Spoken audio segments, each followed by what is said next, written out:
अब इसमें आप दूसरे धर्म के लोगों को शामिल कर करके क्या मंशा करना चाहते हैं? कल आप कहेंगे कि अररिया के 20% मस्जिद के इमाम गैर मुस्लिम होंगे, क्या इसको हम कबूल कर सकते हैं? बिल्कुल ये अनकॉन्स्टिट्यूशनल है, बिल्कुल अनकॉन्स्टिट्यूशनल है। इतनी बड़ी आबादी अकलियत की है यहाँ पर मुसलमानों की, आप उनकी भावना को सुन नहीं रहे। आप मुल्क को कहाँ ले जाना चाह रहे हैं? आप जर्मनी बनाना चाह रहे हैं? आप हिटलर और मुसोलिनी के राह पे चल रहे हैं।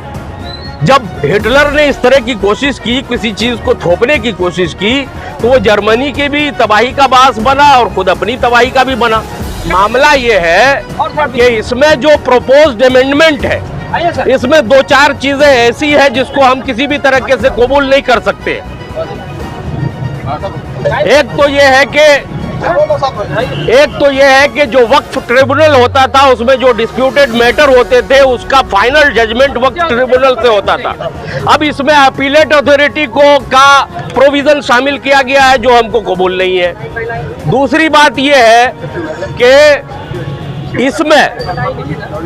इसमें जिला कलेक्टर को कुछ अननेसेसरी पावर वेस्ट किए गए हैं, क्योंकि कॉन्स्टिट्यूशन हमको अपने प्रॉपर्टी को अपने से गवर्न करने का, उसको रक्षा करने का, उसको कस्टोडियन की हैसियत से उसको देख रेख करने का अधिकार देता है। लेकिन इसमें अननेसेसरी कलेक्टर को पावर दे करके कभी भी उसकी इंक्वायरी करने, समीक्षा करने का इख्तियार दिया गया है। और ये स्टेट गवर्नमेंट के अंदर के अथॉरिटी होते हैं। स्टेट गवर्नमेंट अपनी मंशा के तहत इसका गलत इस्तेमाल कर सकता है, हमारी प्रॉपर्टी को हड़प सकता है। तीसरी बात कही गई है कि इस बोर्ड के अंदर दूसरे धर्म के भी मेंबर रहेंगे। तो आप बताइए कि भारत में न्यास बोर्ड भी है, भारत में अकाल तख्त भी है, भारत में गुरुद्वारा प्रबंधक कमेटी भी है। ये मजहबी उमूर का मामला है, जिनका मामला है उनके लोग उसमें रहते हैं।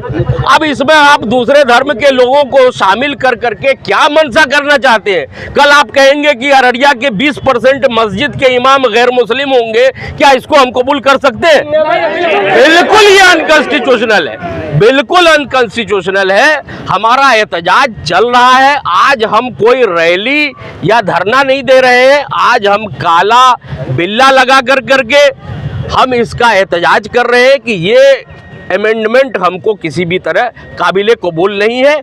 आप इतनी बड़ी आबादी अकलियत की है यहाँ पर मुसलमानों की, आप उनकी भावना को सुन नहीं रहे।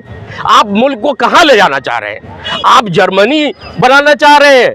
आप हिटलर और मुसोलिनी के राह पे चल रहे हैं।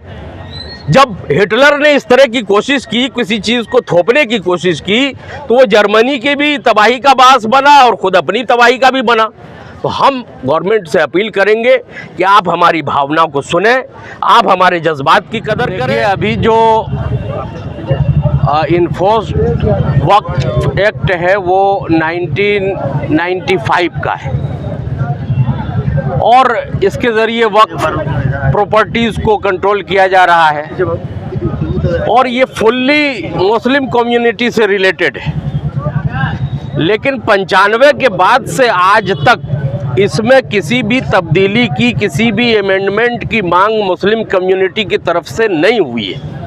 उसके बावजूद सेंट्रल गवर्नमेंट ये अमेंडमेंट एक्ट 2024 लेकर के आई है। हम समझते हैं कि सरकार की नीयत बिल्कुल साफ नहीं है, ये purely based on malicious intent है। ये अगेंस्ट है,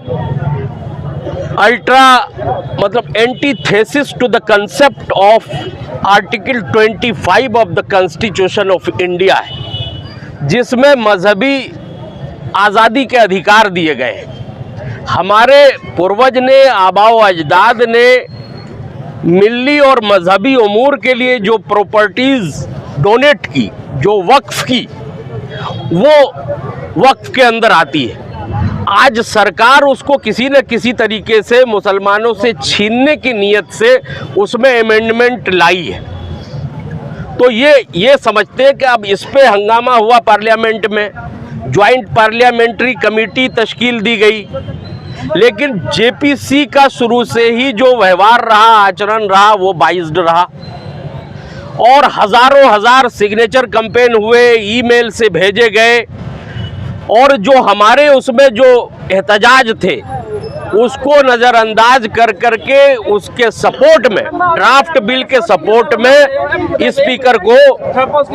स्पीकर को रिकमेंड किया गया है।